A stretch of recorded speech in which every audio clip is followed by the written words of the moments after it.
You and me will always be tight. Family every single day and night. Even when you start to acting like a fool, you know I'm loving every single thing you do.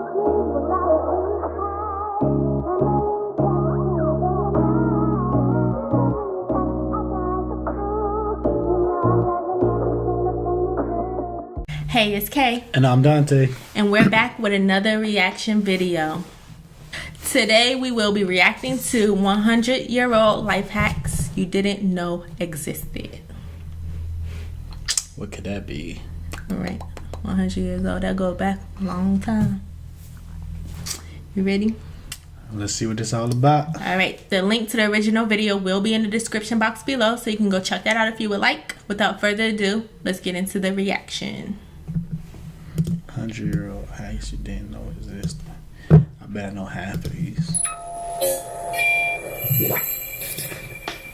Sometimes it's fun to dig around as you never know what you might find. Like these life hack inserts that were printed over 100 years ago in 1960. Now we've got about 100 of these, but wanted to test out some of our favorites and see if they're still useful today. So as they said back in 1960, quit your crabbing and let's get to scabbing. First off is a tip about removing long, troublesome nails. It says, it's often difficult to pull out a long nail from wood into which it's been driven.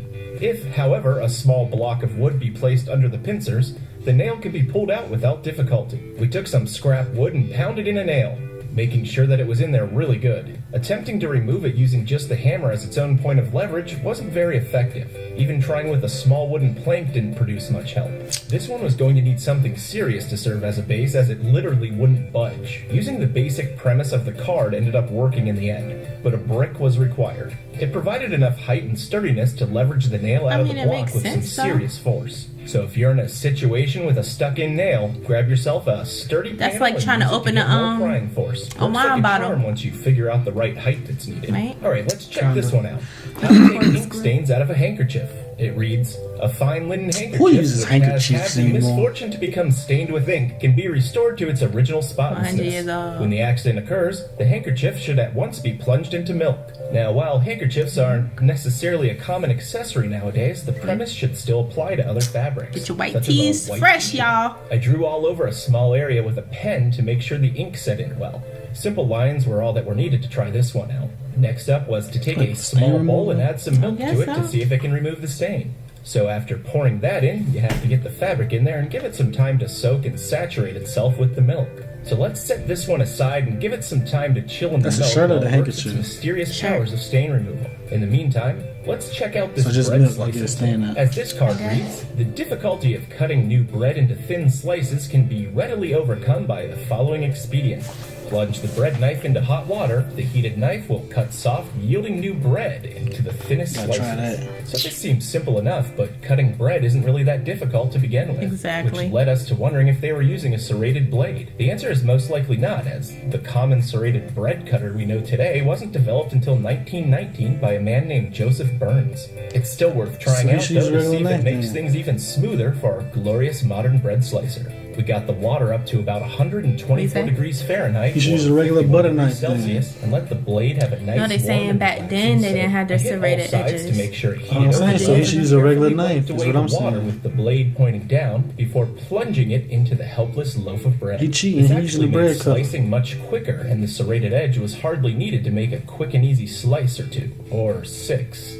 So if you need to slice some bread and don't have a serrated blade, just heat up a regular one under the faucet and go to town, keeping the bread cleanly cut. I'll try that. It probably make the bread soggy. soggy. T-shirt that's soaking in the bowl of milk.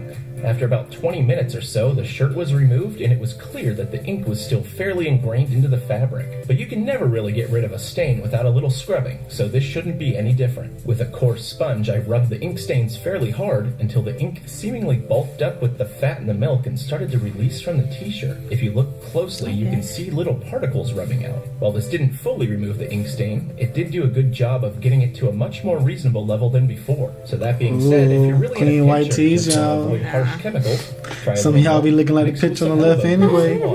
Now this is one Dingy of my looking favorites. selves. Cleaning your boots with a lemon. The card says, new boots are sometimes very difficult this to polish. work. This still The work. successful method is to rub the boots all over with a half lemon. Ain't gonna after work on which no they will Uggs. easily polish. Seemed simple enough to try, so I sliced up a lemon and got my grungy boots that were last worn in the Nevada desert a couple years ago. If the lemon could cut through this, then it's surely a great alternative method to cleaning up your old leather boots. By working the lemon slice all over the boot, making sure it hit all the nooks and crannies, became pretty Nooks clear and that it did a crannies. good job and really working out that caked on mud and dirt. I hit both sides pretty hard, trying not to leave too many pieces of lemon on the shoe. When you're done, you just wet a cloth with water and rub away all the little seeds or strings waiting that for that one I lemon could left use. behind, I ain't giving you a using none of these. fantastically clean boot that is ready to go. If you wanted to take it a step further, you could also add polish at this point to rejuvenate even the worst old boots. Moving on, and Then you here gotta comes rinse a them tip off. about It'll be keeping your sticky. flowers fresh longer. When setting boots, choice we wear flowers, boots a down long now. journey by post or otherwise, an excellent way to keep them from fading is to insert ends of stalks into small holes or slits cut into a raw potato. This will keep the flowers fresh for a week or more. This is think I pretty heard about interesting that and makes before. sense. The potato will essentially serve as a protective barrier for the flowers while also providing water. I don't and get dirt. flowers a While I lot. don't recommend going out and Who spending for? a lot of But money when on I do, potatoes I could just try for this. It's great if you have some that have been laying around a while and might be past their prime. I happen to have a sack of forgotten potatoes that gave the perfect opportunity to preserve some fresh flowers for Mother's Day. All you need to do is put a hole into the top of the potato and perhaps slice a bit off the bottom so they won't wobble around. Then just insert the stem directly into the spud. This will also serve as a makeshift flower stand of sorts. So if you had a way to cover them, it opens up many possibilities to keeping your flowers freshly on display for a much longer period of time. If you want to save space as well as taters, precious, just get a big one and punch as many holes in it as you need. This is going to serve as a home base for your potato-powered flower preserver. How lovely. And then you can Now, stick you the may whole thing in find a this one vase. helpful if you ever need to weigh or measure an item and find yourself without a ruler or a scale. It says it's sometimes useful to know that half a crown equals half an ounce in weight, and 3 pennies, 1 ounce. A half penny measures 1 inch in diameter, half crown an inch and a quarter, and a 6 pence 3/4 of an inch in diameter. Given that the Too much material math. used in Hurt coins my has head. changed since 1916, we had to find another way to figure out the weight of various items. The most all-around efficient way was to use quarters. As you can see, a single modern quarter weighs 2/10 of an ounce. So if you stack 5 of them together, then you have yourself almost a perfect ounce. So that means that 80 quarters equals a pound, and more importantly, that 1,680 quarters perfectly equals a lovely Watson slightly before dinner. How many quarters do you weigh? As the card also states, you can use these to measure distances. The best way to get a ballpark idea of something's length is to use pennies, since you probably have a lot of them laying around already. Each penny measures approximately I didn't know that. 3/4 of an inch, as you can see here. That's good to that know. means if we take 4 pennies and line them all up together, then we have a solid 3 inches. If you're looking to measure out a foot or 12 inches, then simply line 16 pennies up in a row, and you'll have yourself a temporary ruler. If you often find yourself having trouble getting too pictures much. or other items level, this card might help you. It says this useful instrument can be made by the exercise of a little care and accuracy in construction of a box and top of the level shown in the picture. Now, this seemed a bit overkill, so here's a similar method without all the assembly required. All you need is a mostly empty bottle that has a straight line somewhere on it. We're going to use the label itself as the straight line. Just get the liquid down to a point where it sits below the edge and put it on a flat Well, surface duh. such as the That's top just of like a the picture lever. frame or whatever you need to level. Once you have the liquid mate. sitting flush along the edge, you are now at a perfectly level position and can rest assured knowing that your wall art is no longer crooked. Finally, like common how sense, about but I bet cooling you down a nobody drink do it. quickly without using Right. ice? If no ice I'd is rather- available for I'd cooling rather just wine, go buy a the good lever. method is to wrap the bottle in Honestly. flannel and place it in a crock beneath the cold water tap. While there wasn't any wine available, or flannel for that matter, we decided to go with a bottle of soda to cool down. To get an accurate result, some temperature readings were taken. This soda was sitting around 73 degrees. Next, just grab a kitchen towel and wrap it around the bottle as many times as possible until it's sitting I could snugly. use this, will y'all. serve as an insulator to keep the cold in. Just My place the wine wrapped box. bottle into a bowl and turn on the cold water tap. Let the faucet run on low for at least a few minutes, or go with the suggested 10 as the No, card it's stated. wasting This water. works surprisingly well, dropping the temperature more than 10 degrees in a relatively short period of time. Obviously, the colder your tap water is, the better. But if you're really craving a cold beverage on the quickness, then bottoms up and enjoy. Thank you so much for watching. You won't want to miss what we have coming next, so Okay, be sure okay. to hit that subscribe button, turn on Yeah, those subscribe notifications to join our notification squad. We'll see you soon with more interesting tips, tricks, and various other entertainment. What you think? I need some more hacks. I can't use too many of those.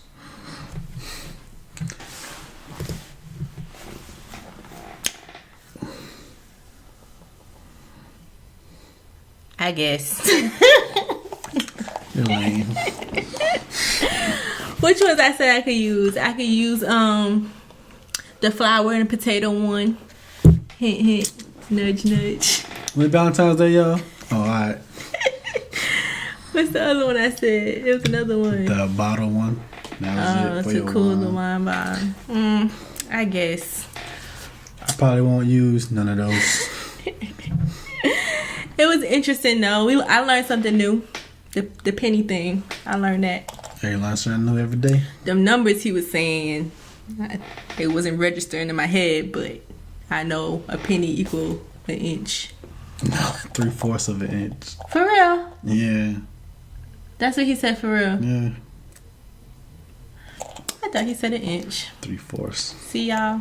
I just be messing up. 16 though. He said 16 equals a foot. So you got 16 pennies. That's a foot. You don't pay attention. That's why you failed high school. Guys, I hope you enjoyed this reaction video. Don't forget to like, share, and subscribe. Yeah. Wait, this is not subscribe. But subscribe if you're new. And hit the bell to receive notifications on when we post our videos. Without further ado. No, what? Without further ado, we're not doing anything. Until next time. We out. Peace.